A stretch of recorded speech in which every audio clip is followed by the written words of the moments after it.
చూసుకుంటే కాంగ్రెస్ మంత్రి కరెన్స్ గుట్టలు లోక్సభ ఎన్నికల వేళ జార్ఖండ్లో పెద్ద మొత్తంలో నోట్ల కట్టలు బయటపడడం కలకలం రేపింది.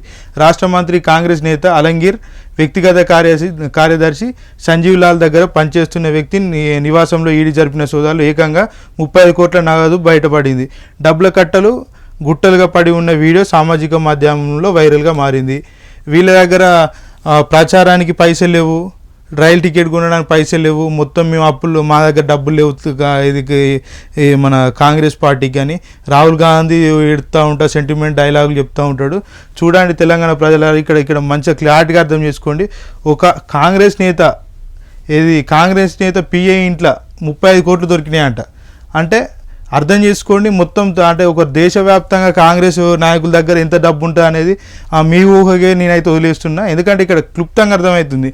ఎందుకంటే 35 కోట్లు దొరికింది అంటే ఇంకా దొరికింది ఎంత ఉంటుందో, ఇంకా దాచిపెట్టింది ఎంత ఉంటుందో చూసుకుంటే ఇక అర్థం చేసుకోవచ్చు మనం కూడా.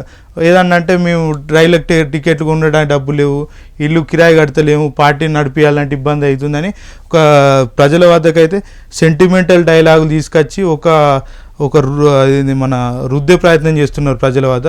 తస్మత్ జాగ్రత్త ప్రజలారా, గుర్తుపెట్టుకోండి. కాంగ్రెస్ అనేది ఒక సెంటిమెంటల్ డైలాగులు కానీ, ఒట్లు కానీ, తిట్లు కానీ, ఇంకేమైనా చూసుకుంటే ఇవన్నీ వాళ్ళకే సాధ్యమైతే మిగతా ఎవరికి కూడా సాధ్యం కావు, గుర్తుపెట్టుకోండి. ఇంకో వార్త చూసుకుంటే సీఎం కేజ్రీవాల్పై ఎన్ఐఏ కేసు, కేంద్రానికి ఢిల్లీ లెఫ్టినెంట్ గవర్నర్ సిఫార్సు, ఆప్కు ఖలిస్తాన్ నిధుల ఆరోపణలపై విచారణ జరిపించాలని హోంశాఖ లేఖ, కేజ్రీకి మధ్యంతర బెయిల్ను సుప్రీంకోర్టు పరిగణలోకి తీసుకున్న వేళ పరిణామం. ఇది మోడీ ప్రభుత్వం మరో కుట్ర, ఆప్ధ్వజం. ముమ్మాటికి మోడీ కుట్రనే. ఎందుకంటే ఇక్కడ అర్థమైపోతుంది కదా, ఇప్పుడు ఈడీ ఆరోపణలన్నీ ఇది కాంగ్రెస్ పార్టీ వాళ్ళకంటే ఇది ఏదైతే కేసీఆర్ కూటమి థర్డ్ ఫ్రంట్ తీసుకొస్తామని ఒక కూటమి ఏర్పాటు చేసిందో వాళ్ళ మీదనే ఎక్కువ ఉంది. ఎందుకంటే మోడీ కాంగ్రెస్ కంటే కేసీఆర్కే ఎక్కువ భయపడుతున్నాడని మనకైతే క్లారిటీగా అర్థమవుతుంది, గుర్తుపెట్టుకొని. కాళేశ్వరాన్ని విస్తరిస్తే కరువు కాటేసే, రాజకీయ క్రీడలో బలిపశువ తెలంగాణ రైతు. 40 టీఎంసీలకు పైగా కడలి పాలు చేసిన సర్కార్ 20 టీఎంసీలతోనే ఎస్ఆర్ఎస్పి కింద ధాన్య సిరులు, 10 టీఎంసీలతో నిండుకుండల వేల చెరువులు. 3 నెలల ముందే హెచ్చరించిన నమస్తే తెలంగాణ కేసీఆర్ను బదనాం చేయాలని కాంగ్రెస్ కుయుక్తి. 20 లక్షల ఎకరాలకు పైగా ఎండిపోయిన పంటలు.